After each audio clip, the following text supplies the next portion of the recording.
High, কি হয়েছে তোমার? কিছু না। ও আচ্ছা। আপনি ও আচ্ছা কেন বললেন? হ্যাঁ, আপনি কেন জিজ্ঞেস করলেন না যে কাজল তুমি কাঁদছো কেন?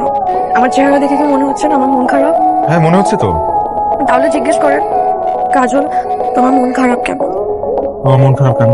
3 দিন পর পয়লা ফাল্গুন, মাকে বললাম একটা শাড়ি কিনে দিতে, মা উল্টা আমার সাথে চিকা চাচামেচি শুরু করছে। কেন? বললো যে নতুন শাড়ি কেনার দরকার নাই, যা আছে সেটাই পর। আমার 18 বছর বয়স, দেখেন কয়দিন পর আমার 19 বছর বয়স হবে। এখন আমি কি পুরান শাড়ি পরে ঘুরবো? ওই ভাবলাম যে নতুন শাড়ি পরে ছেলেদেরকে একটু ইমপ্রেস করবো, তা না, এখন আমার পুরনো শাড়ি পরে বেরোতে হবে। আমি বেরই হবো না পয়লা ফাল্গুনে। আচ্ছা ঠিক আছে, শান্ত হও, চোখটা মুছো। বন্ধ করে মুছো আর আমার দিকে তাকাও। দেখো, একটা কথা আছে, তুমি যদি মন থেকে কিছু চাও তাহলে সমস্ত প্রকৃতি তার সমস্ত সত্তা দিয়ে তোমাকে সেটা পাইয়ে দিতে চেষ্টা করবে।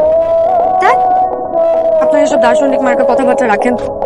আচ্ছা রাখলাম, কিন্তু আগামী পহেলা ফাল্গুনে তুমি একটা খুব সুন্দর শাড়ি পরে বের হবে এবং সবগুলো ছেলে তোমার দিকে হা করে তাকাতে থাকবে এবং মনে মনে বলবে, বাবা এই পরিটা কোথেকে নেমে আসছে।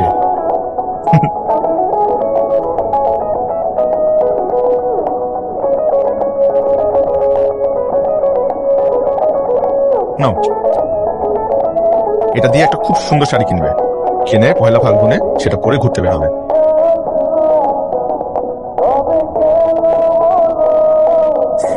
আমার এখন কাঁদছো কেন?